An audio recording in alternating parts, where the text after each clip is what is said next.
Les réponses sans tabou, l'émission qui ouvre le débat sur l'avenir de la communauté juive, présentée par Rafi Marciano sur Judaïque FM.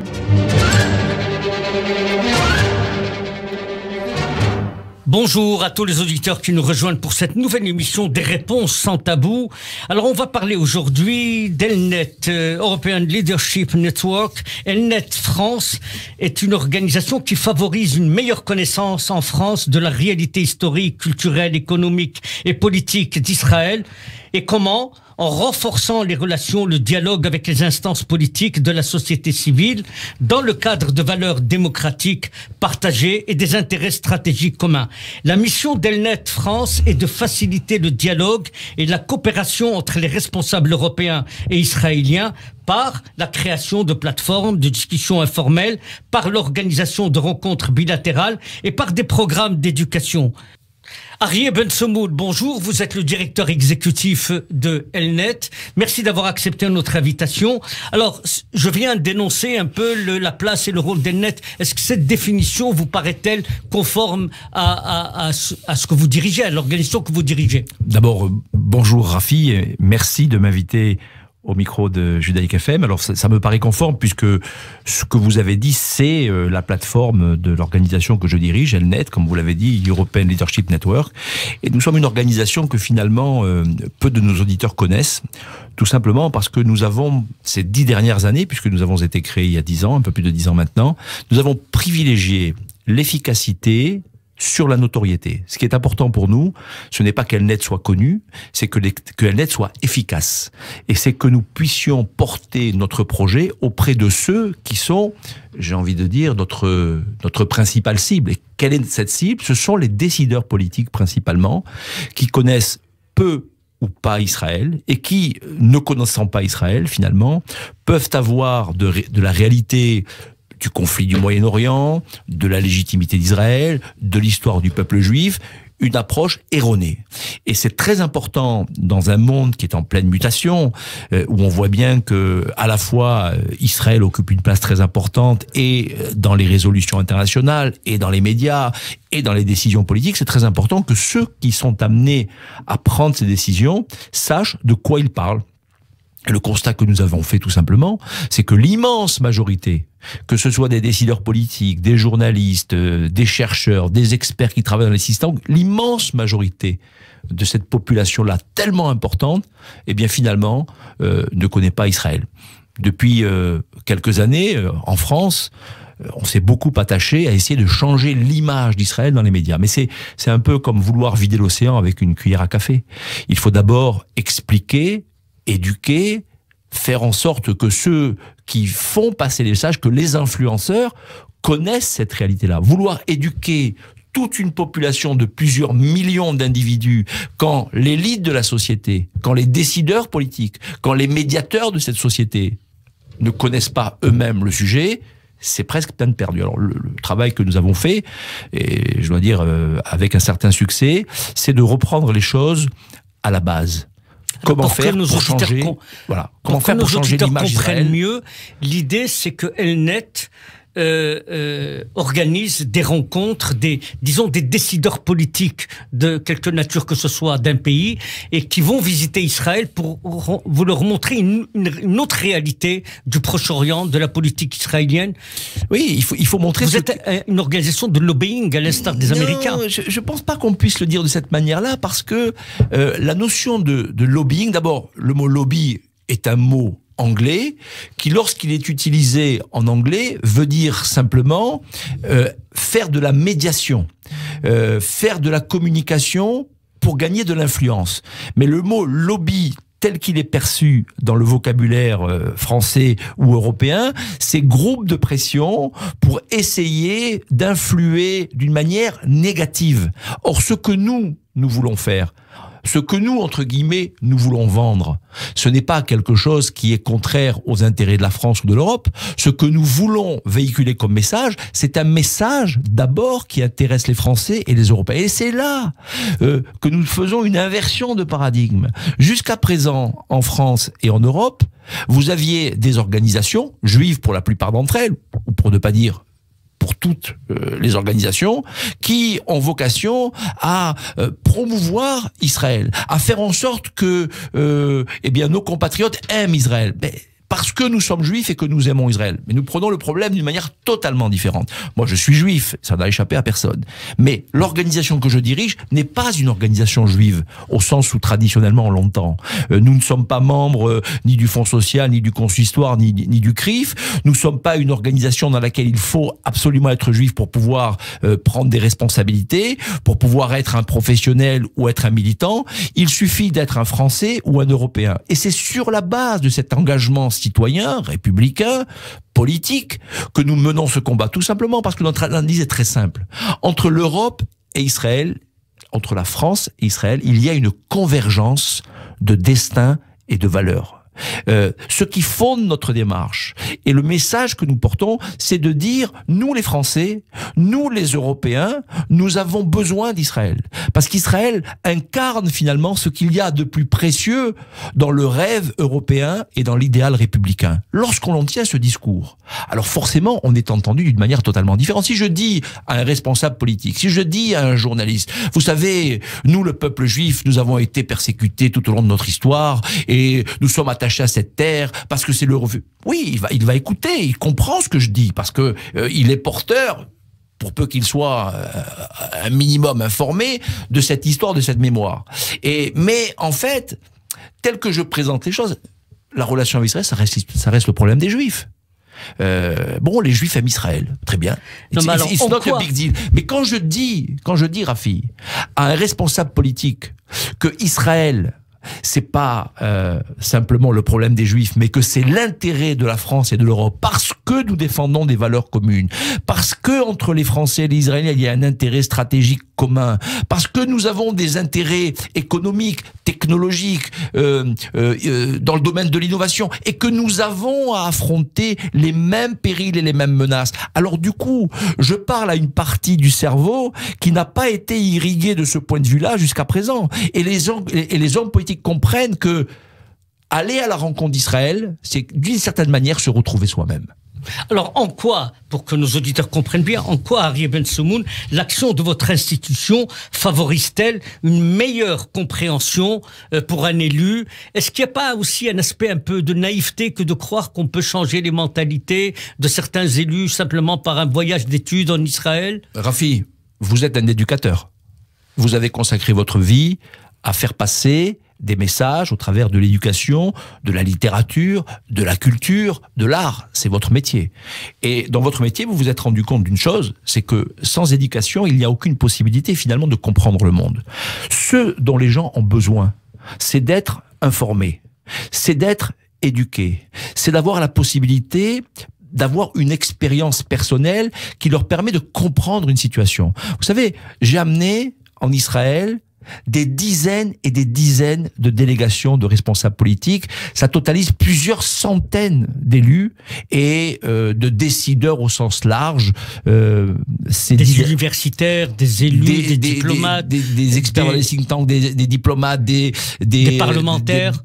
Énormément de parlementaires, des députés, des sénateurs, des maires de ville, des conseillers municipaux. Et à chaque fois, finalement, c'est la même expérience. Les gens vont dans un pays dont ils ont beaucoup entendu parler, mais qu'ils ne connaissent pas. C'est souvent, Israël est un sujet de fantasme, et non pas de connaissance. Le fantasme, c'est une chose, c'est l'idée que l'on se fait de quelque chose que l'on ne connaît pas, dont on a entendu parler, qui a été déformé, qui a été travesti, qui a été trahi dans une réalité qui n'est pas celle que vous connaissez. Et puis, nous les amenons en Israël. Et là, il faut juste rester silencieux quelques secondes et regarder les visages de ceux qui, arrivant en Israël, comprennent déjà au premier coup d'œil qu'ils ne savaient pas.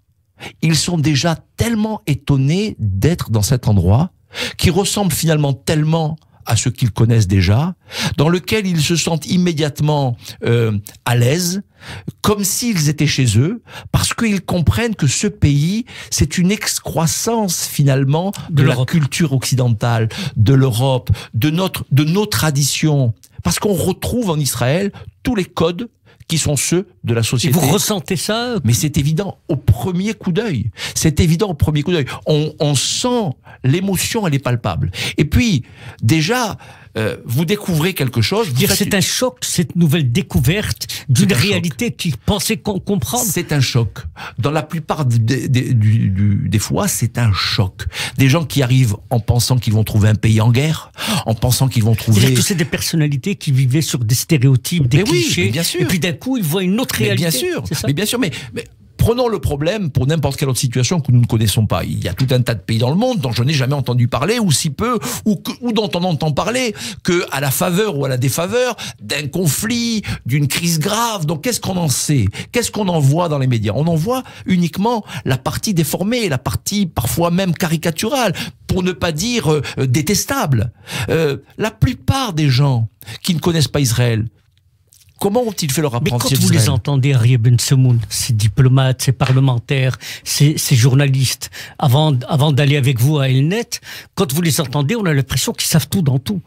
Qu'ils connaissent le problème, les analyses, alors qu'il y a une méconnaissance totale des réalités. On croit savoir parce qu'on se contente de lire les journaux, de répéter ce que l'on a entendu, de ceux qui eux-mêmes vont répéter ce qu'ils ont entendu, mais ce n'est pas sur la base de... Vous savez, on a même... il y a une organisation que j'aime beaucoup qui s'appelle Info Équitable et qui relève les fake news, les mensonges, les caricatures, la propagande qui peut sortir dans les grands médias. La plupart du temps, vous avez des journalistes qui peuvent écrire des articles sur Israël sans avoir mis les pieds dans l'endroit qu'ils décrivent, uniquement sur la base d'informations qu'ils ont récupérées eux-mêmes sur Internet ou sur la base de témoignages erronés. L'expérience individuelle change tout. Quand vous allez sur place, quand vous rencontrez les gens, quand vous découvrez la société, quand vous respirez l'air d'un pays, quel qu'il soit d'ailleurs, et c'est encore plus vrai pour Israël que pour les autres pays dont on parle tellement et dont on parle si mal. Et l'expérience est toujours la même. C'est juste incroyable de voir que après 3 jours, après 4 jours, après 5 jours passés en Israël, et après avoir rencontré la diversité de la société, après avoir visité le pays, parcouru les rues de Jérusalem, de Tel Aviv, de Haïfa, de Yafo ou d'ailleurs, eh bien, vous avez des gens qui deviennent des témoins visuels, des gens qui, par conséquent, sont habilités à dire non pas ce qu'ils ont entendu, mais ce qu'ils ont vu avec leurs yeux, et qui deviennent des ambassadeurs. Ils cherchent pas à se convertir au judaïsme ou à devenir des sionistes. Ils sont juste les ambassadeurs de la réalité qu'ils ont vue. Et cette réalité, elle est profondément enthousiasmante. Et ce que nous ressentons, finalement, nous le retrouvons dans le regard, dans la parole et dans le ressentiment ou dans le sentiment qui est exprimé par ces responsables politiques qui découvrent, comme nous le faisons tous les jours, une réalité. Alors vous allez nous expliquer après une page en couleur, Arieh Ben Samoun. On va rentrer dans les témoignages, on va parler de l'actualité israélienne, des élections, et on va parler aussi de cette haine d'Israël qui est incompréhensible.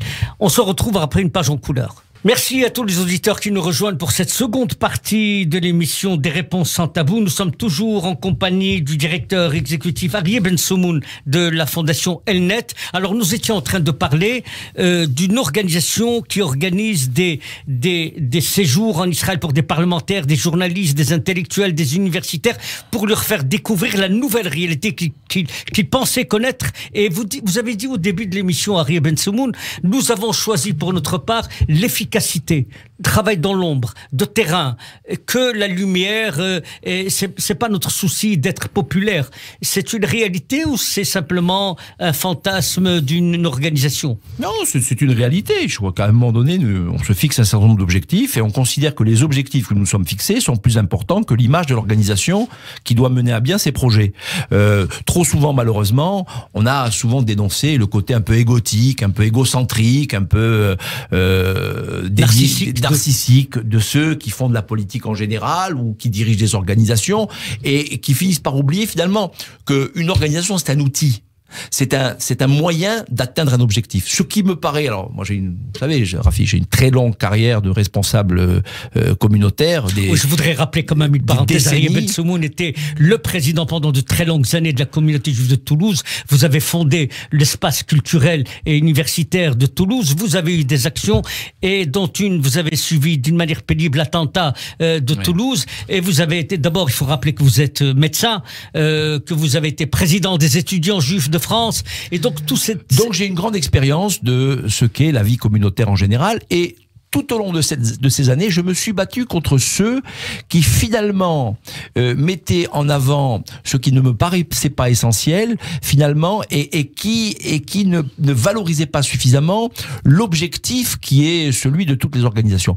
Personnellement, je me contrefiche un peu de ma notoriété et je ne pense pas que le fait qu'elle naisse sur une organisation très connue ou très populaire soit un élément positif. En revanche, ce que nous mettons en avant, c'est l'objectif que nous sommes fixés. Et cet objectif, il peut se résumer avec une formule assez simple. Nous sommes une organisation qui veut promouvoir le dialogue stratégique entre les pays européens et Israël, c'est-à-dire la relation politique de très haut niveau entre des gens qui doivent apprendre à se parler et à se connaître pour mieux se comprendre et pour agir ensemble, développer vraiment des coopérations dans différents domaines, de la politique étrangère, de la relation internationale, des questions de défense, de sécurité, de lutte contre le terrorisme. C'est extrêmement concret. Et ce sont des thématiques, vous en conviendrez avec moi, qui nécessitent un peu de discrétion, qui nécessite, pour être efficace, justement, que ce soit derrière des portes closes. Et nous utilisons d'ailleurs une formule qui dit « Nous travaillons selon les règles de Chatham House ». Chatham House, c'est un think tank anglais qui a inventé un concept où on peut se réunir, on peut tout se dire, et ce que l'on se dit autour de la table ne doit pas être divulgué par les participants sous peine de mettre en difficulté. Le huis clos est l'efficacité. C'est le huis clos, c'est le fameux off journalistique où si on veut être efficace, il faut parfois savoir se faire discret. Alors je peux poster sur les réseaux sociaux des photos très glorieuses où je vais sourire, faire des poignées de main avec tous les responsables politiques de la planète. Alors c'est peut-être bien pour les réseaux sociaux et c'est peut-être sympathique pour l'ego, mais c'est très contre-productif en matière d'efficacité politique. Donc ça c'est pour le dialogue stratégique. Et puis nous faisons de la diplomatie publique. La diplomatie publique, c'est aussi être capable d'engager des responsables politiques sur des sujets où ce qui est important, c'est pas ce que nous faisons, mais c'est ce que les responsables politiques, en conscience, vont faire pour faire avancer un certain nombre de sujets qui sont importants pour nous, mais pas importants que pour nous. Parce que si ce que nous faisons n'est important que pour nous, ça n'a pas de valeur en fait. Et c'est ça la différence entre l'action que nous menons, qui est une action de partenariat politique, et l'action de lobby. Un lobby, c'est une organisation qui veut amener quelqu'un à penser comme lui. Nous ne voulons pas que les gens pensent comme nous. Nous voulons que nous puissions agir ensemble sur la base de valeurs qui nous sont partagées, qui nous sont communes, dans l'intérêt de chacun. Vous êtes en train de dire à nos auditeurs que les autres ne sont pas le double de nous-mêmes. Mais oui, exactement. Je veux dire que nous sommes dans une relation, être français, être européen, n'est pas incompatible avec le fait d'être sioniste. Parce que au cœur du sionisme, il y a la pensée européenne. Cette idée de l'émancipation, du mouvement de libération nationale, de ce droit à l'autodétermination des peuples, c'est une idée européenne, c'est une idée qui est au cœur de l'idéal. Et vous êtes d'accord quand on dit que c'est le seul mouvement de libération nationale qui a abouti? Mais non seulement qui a abouti, mais qui n'est pas passé par la guerre civile, les meurtres, les massacres, la dictature.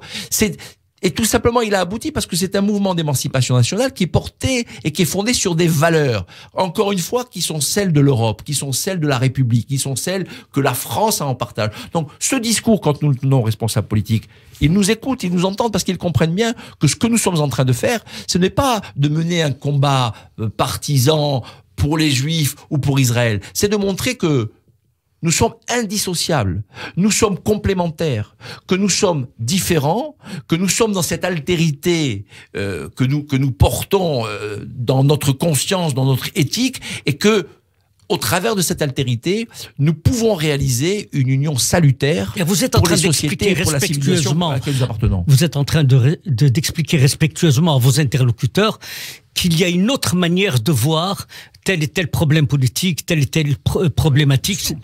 Et il y a une autre manière de le voir, et il y a une manière de le voir qui n'est pas celle de l'aveuglement idéologique. Mais alors comment vous expliquez, pardon Aryeh Ben-Tsomoun, comment vous expliquez ces journalistes, ces intellectuels, ces universitaires? Est-ce que c'est simplement de la méconnaissance totale des réalités du terrain? Mais parfois on sent dans certains médias très respectables par ailleurs, mais il y a une espèce de sentiment de haine à l'égard d'Israël. Comment expliquer? Il y a d'abord beaucoup de méconnaissance. Il y a aussi un biais idéologique incontestable. Il y a des personnalités qui sont mus par une approche intellectuelle, culturelle, qui est idéologiquement biaisée et qui dit par exemple que, au nom d'un certain nombre de principes, l'État-nation est une abomination parce que le nationalisme c'est la guerre. Le nationalisme c'est la guerre, c'est vrai, quand ce nationalisme-là est dépourvu des valeurs humaines les plus essentielles. Mais la notion d'État-nation, qui est encore une fois quelque chose qui est au cœur de la pensée européenne, cette idée selon laquelle que les peuples peuvent s'autodéterminer et qu'un peuple peut se donner un certain nombre de critères et de principes qui font de lui une nation sur un territoire donné, ce n'est pas quelque chose d'aberrant. Malheureusement... Schengen, en réalité, correspond plus à la réalité. Mais Schengen, d'une certaine manière, c'est aussi cette idée qui consiste à dire qu'il y a un territoire européen. Il n'y a pas d'État-nation. Mais l'idée, c'était que l'Europe devienne une sorte de super État-nation. Or, pour que l'Europe soit un super État-nation, il faut déjà faire en sorte que les États qui le constituent, cette Europe qui constitue, soient eux-mêmes des nations et qu'ils aient le sentiment d'appartenir à une même civilisation, de partager les mêmes valeurs, les mêmes principes.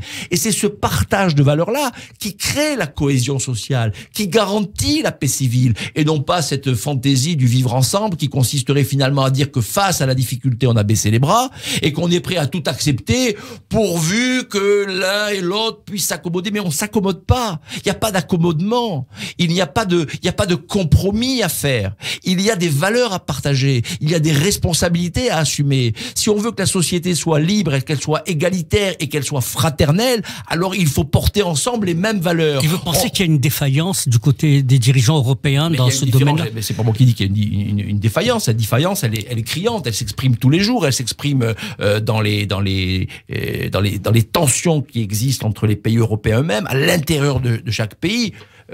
Nous, ce que nous voulons dire, c'est que finalement, les gens ne connaissent pas Israël. Vous dites pourquoi les gens ont finalement ce regard sur Israël. Ils ont ce regard Israël parce qu'il y a une forme à la fois de jalousie, il y a une forme d'idéologie malsaine, malveillante, malfaisante, qui n'a pas encore, on va faire un peu de psychanalyse et un peu d'histoire, la Deuxième Guerre mondiale et l'extermination de 6 millions de Juifs, la Shoah, n'a pas mis un terme à cette idée qu'on n'a pas réglé le problème de la question juive en Europe et dans le monde occidental, que l'on qualifie de judéo-chrétien, qui est plus chrétien que juif d'ailleurs, et qui a ces 2000 dernières années surtout tenté d'effacer l'histoire et la mémoire du peuple juif pour mieux se l'approprier. Donc on n'a pas réglé cette question-là encore.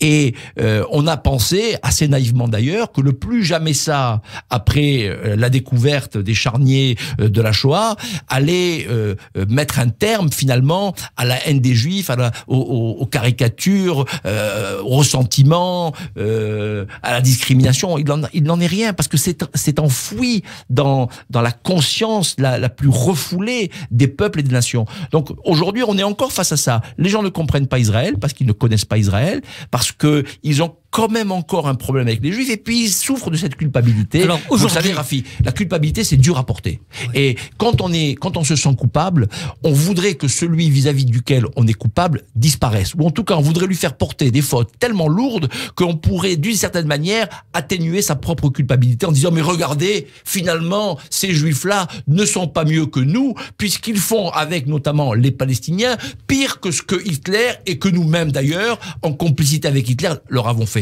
C'est assez basique, mais c'est quand même un peu ça la réalité. Alors, vous êtes un fin observateur également de la scène politique israélienne, Arieh Ben Samoun. Donc, aujourd'hui, les élections, Benny Gantz est chargé par le président Rivlin de former un prochain gouvernement qui s'annonce un peu difficile. Et donc, il a 28 jours. S'il réussit, tant mieux. S'il réussit pas, donc le président Rivlin demande à une personnalité de la Knesset de former un gouvernement. S'il n'arrive pas, on irait vers un 3e tour. Mais vous m'avez dit, hors antenne, quelque chose de très juste, me dire, c'est pas, quand je vous ai dit c'est le système israélien, mais pas du tout. Quand quelqu'un est malade, il casse le thermomètre. Oui, c'est exactement ça. Vous avez dit tout à l'heure rapidement, 2 minutes, dites-nous. En 2 minutes. le système électoral israélien n'est pas le sujet. Le sujet, c'est qu'il y a des fractures au sein de la société israélienne qui, pour tout un tas de bonnes et de mauvaises raisons, n'ont pas été abordées ces 70 dernières années. L'État d'Israël était occupé à autre chose, à construire un pays, à bâtir une nation, à forger une armée, à se défendre de ses nombreux ennemis, et c'est encore le cas aujourd'hui, plus que jamais d'ailleurs malheureusement. Mais on a mis le couvercle sur la marmite de tout ce... Et on a dit, on réglera ça plus tard. Hein. Alors aujourd'hui, on est dans l'impasse. Mais on est dans l'impasse parce que ces problèmes-là, 70 ans après la création de l'État d'Israël, ils sont toujours là. Et on ne les a pas adressés, on ne les a pas abordés. La société est fracturée. Alors vous avez une société fracturée, il y a deux solutions. Soit vous dites, on va ignorer cette fracture, on va changer le système électoral, on va mettre en place un système qui permet d'avoir une majorité très stable, mais ce que vous n'avez pas au Parlement, dans la contestation démocratique et politique, vous l'aurez dans la rue. Les gens s'affronteront dans la rue. Sur le terrain, dans la société. Mais bien sûr, parce que pourquoi la société israélienne finalement, elle est relativement calme, que vous n'avez pas une manifestation toutes les 4 secondes et des grèves et des émeutes partielles. Il y a des sujets qui pourraient permettre que nous en soyons là en Israël. Or, le véritable affrontement, il est politique, il est démocratique et il a lieu à l'Assemblée nationale. Moi, je dis simplement aux Israéliens, arrêtez avec cette histoire de système électoral. C'est pas le système qui est en cause. Ce que vous avez, c'est une photographie de la réalité. Enfin, voilà. si la réalité ne vous plaît pas, ne changez pas l'appareil photo, changez cette réalité, abordez les vrais problèmes, la question des orthodoxes, la question des minorités, la question des arabes, la question sociale, la question identitaire, la question nationale, la question des territoires, la question de la paix, abordez ces vrais problèmes, ayez le courage de le faire et sortez de cette facilité que vous donne telle ou telle majorité, faites finalement à votre mesure, majorité à droite, majorité à gauche, et on fait dans cette espèce d'entre-soi où on apporte une solution uniquement à ceux qui font partie de votre majorité et on oublie finalement l'intérêt général et le pays. Aujourd'hui, l'enjeu c'est quoi? C'est que Benny Gantz et son parti Kahol Lavan, Netanyahou et son parti du Likoud fassent une alliance nationale pour enfin porter les préoccupations qui sont celles que les Israéliens ont exprimées dans les urnes. Si on allait une 3e fois devant les électeurs, nous aurions le même résultat avec les mêmes problèmes à la sortie. Alors est-ce que c'est un problème de personne ? L'incompatibilité Gantz-Netanyahou. L'Union nationale, c'est la note d'espérance d'Aryeh Ben-Simoun. Aryeh, merci d'avoir accepté notre invitation. Avec plaisir. J'espère que vous l'accepterez une nouvelle fois. Merci à tous les auditeurs. Restez sur le 94.8 dans une poignée de secondes, les informations. Les réponses sans tabou, l'émission qui ouvre le débat sur l'avenir de la communauté juive, présentée par Rafi Marciano sur Judaïque FM.